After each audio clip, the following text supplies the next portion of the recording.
Hello guys, কেমন আছো সবাই? তো দেখো বিকালবেলা চলে আসলাম ছাদে, 4টা বাজে, কিন্তু এখনো রোদ কমেনি।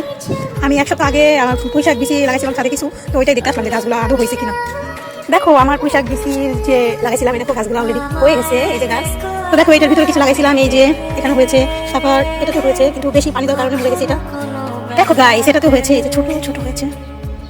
তো আমাদের ছাদটা দেখো কেমন বাসার। এই দেখো তোমাদেরকে বাইরেটা দেখাচ্ছি ছাদের। ও যে দূরে যে ওইটা দেখতে পাচ্ছ, ওটা হলো বুদ্ধিজীবী কবরস্থান, আমাদের ছাদ থেকে দেখা যায়। তো এই দেখো ছাদের ফাইনাল লুক। এটা হলো একটা ডালিম গাছ। দেখো গাইস, ছোট একটা ডালিম হয়েছে। এই যে দেখো খেলার মাঠ, ওই যে দেখতে পাচ্ছ দূরে, ওই যে ওটা হলো আমাদের এখানে খেলার মাঠ। জোর করে দেখাচ্ছি তোমাদের। এই যে দেখো এত রোদের ভিতরে দাঁড়াতে পারছি না, ওদিকে ছেলে, ছোট ছোট ছেলে খেলা করছে।